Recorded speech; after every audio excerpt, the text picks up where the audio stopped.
அண்ணே நீங்க தான் நியாயத்தை சொல்லணும். முதுகுல அடிக்கலாம், கழுத்துல அடிக்கலாம், வகுத்துல அடிக்கலாமுங்களா? என்னப்பா சொல்ற? பக்கத்தூர் பண்ணையாருக்கு சொந்தமான 50 ஏக்கர் நிலத்தை இவங்க அத்தனை பேரும் பல வருஷமா குத்தகைக்கு விவசாயம் பார்த்துட்டு இருந்தாங்க. இவங்களுக்கெல்லாம் வேற நிலம் கொடுக்குறதா சொல்லி இந்த நிலத்தை எழுதி வாங்கிட்டு இப்ப ஏமாத்துறாரு. அது மாத்திரம் இல்ல அண்ணே, அந்த இடத்துல ஒரு பெரிய தோட்டத்தை வச்சு மத்தியில பிரம்மாண்டமான பங்களாவை கட்டிட்டு அது அவரு இருக்க போறாராம். ஆமாங்க, வேற நிலம் கொடுக்குறேன்னு சொல்லி ஏமாத்திட்டாருங்க. உங்ககிட்ட நியாயம் கிடைக்குங்கிற நம்பிக்கையோட வந்திருக்கிறோம். ஒத்து வரலன்னா அவர் ஊர்ல இருக்க முடியாது. ஏன் ஆத்திரப்படுறீங்க?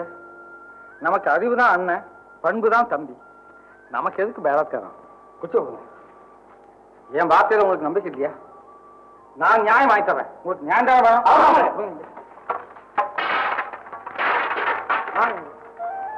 நாம நிக்கிற இடம் தான் பங்களா. வடக்க ஸ்விம்மிங் பூல், தெற்க ரேஸ் கோர்ஸ், கிழக்க டென்னிஸ் கோர்ட், முன்னால டைமண்ட் டிசைன்ல ஒரு அருமையான லான்ச். எல்லாம் பேப்பர்ல தானே இருக்கு. நிலத்துல கொண்டு வந்து நிறுத்துறதுக்கு எவ்வளவு நாளாகும் உங்க திட்டப்படி? திட்டம் நிறைவேறாது. யாரப்பா அது? அவசர மாதிரி ஏமாற்றப்பட்டவரின் பிரதிநிதி. என்ன விஷயம்? இந்த இடத்துல வீடு கட்டக்கூடாது. என் நிலத்துல என்ன வேணாலும் செய்த. நிலம் உங்களதா இருக்கலாம், பிரச்சனை பொதுவானது. தலை உருளுதுன்னுட்டு மண்ணை வாரி போட்டுங்க, யாரும் கேட்க மாட்டாங்க. வீடு என்னதுன்னு சொல்லி நெருப்பு வச்சுக்கிட்டா மத்தவங்க சும்மா இருக்க முடியாது. பத்தாக்குறைய போக்கணும், உற்பத்தியை பெருக்கணும் அப்படின்னு பொறுப்புள்ள பெரியவங்க தான் ராப்பகலா பாடுபட்டு இருக்காங்க. இங்க விளையாட நிலத்தை வீட்டை கட்டி வீரடிக்க பாக்குறீங்க நீங்க. ஏன்பா என் நிலம் இல்லன்னா இவங்களுக்கு வேற நிலம் இல்ல? எத்தனை காடு கரம்பு மேடு பள்ளம் இருக்கு, அங்க போய் விவசாயம் செய்யக்கூடாது? நீங்களும் வீட்டை இங்கதான் கட்டணுமா? அமைதி வேணும்னா காட்டுக்கு மத்தியிலே கட்டலாமே. உல்லாச வேணும்னா மன உச்சியில கட்டலாமே. அங்கெல்லாம் வீடு கட்டினா நிக்காதா, விழுந்துருமா? அதிக பிரசங்கத்தனமா பேசாத. நானு சட்டப்படி இவங்க கிட்ட எழுதி வாங்கி இருக்கிறேன். மிஸ்டர், வேற நிலம் கொடுக்கறதா சொன்னதால இவங்க கையெழுத்து போட்டாங்க. ஆமா சொன்ன இவங்க மாதிரி எழுதியா கொடுத்திருக்க. பாவம் ஏமாந்துட்டாங்க. இந்தாப்பா இதெல்லாம் எதுக்கு? உன்னால பாத்துக்கோ. ஓஹோ ஐயா, போய் வேலை செய்யுங்க போங்க. இல்லங்க இவன் பேச கேட்ட வராதீங்க, திரும்பி போயிடுங்க. போகலன்னா போகலன்னா எல்லாத்தையும் கம்பி என்ன வைப்பேன். அண்ணன் சொல்லிட்டாரா? எங்க வேலை செய்யணும், போய் வேலை செய்யுங்க போங்க. இருக்கிற மழையா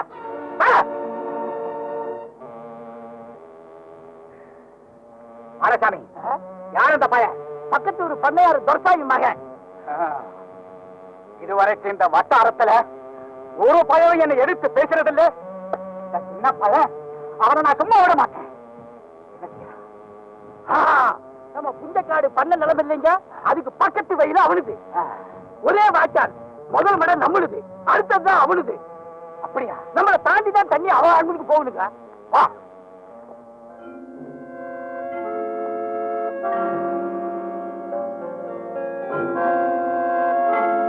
சொன்னீங்க, அதுதான் நம்ம மடை.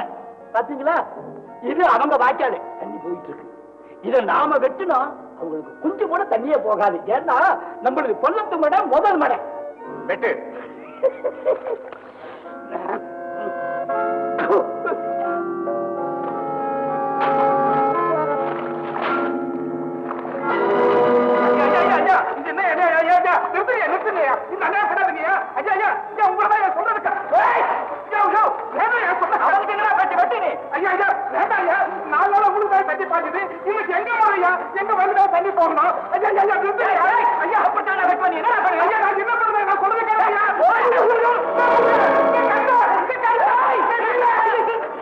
நிறுத்துங்க நிறுத்துங்க நிறுத்துங்க.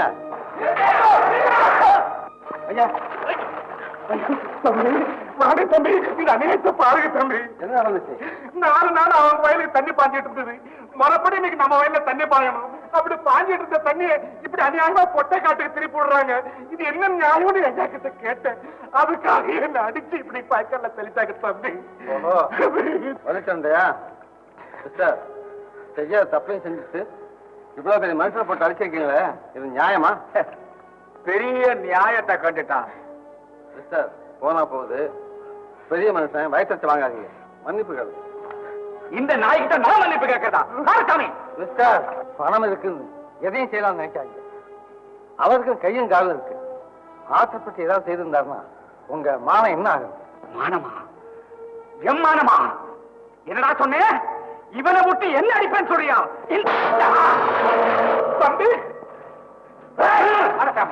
நில்லுங்க, இது எங்க சொந்த விஷயம். நாங்களே தீர்த்துக்கிறோம்.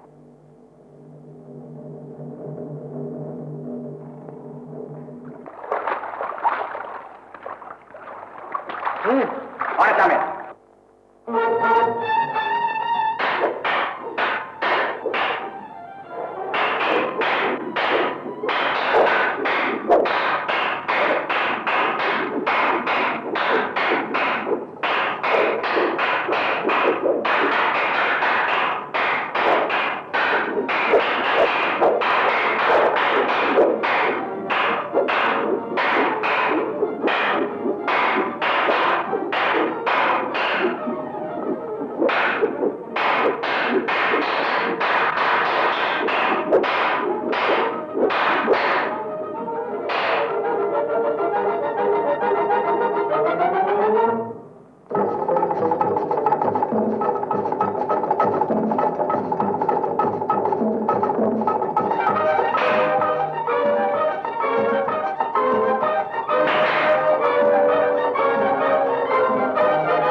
வேலு, உங்க தவற உணர வைக்கிறதான் என் நினைப்பே தவிர பழி வாங்கறதில்லை. நடந்ததை நான் மறந்துட்டேன், நீங்க மறந்து உங்க வீட்டுக்கு ஐயா, இந்த மாதிரி அறிங்க போங்க.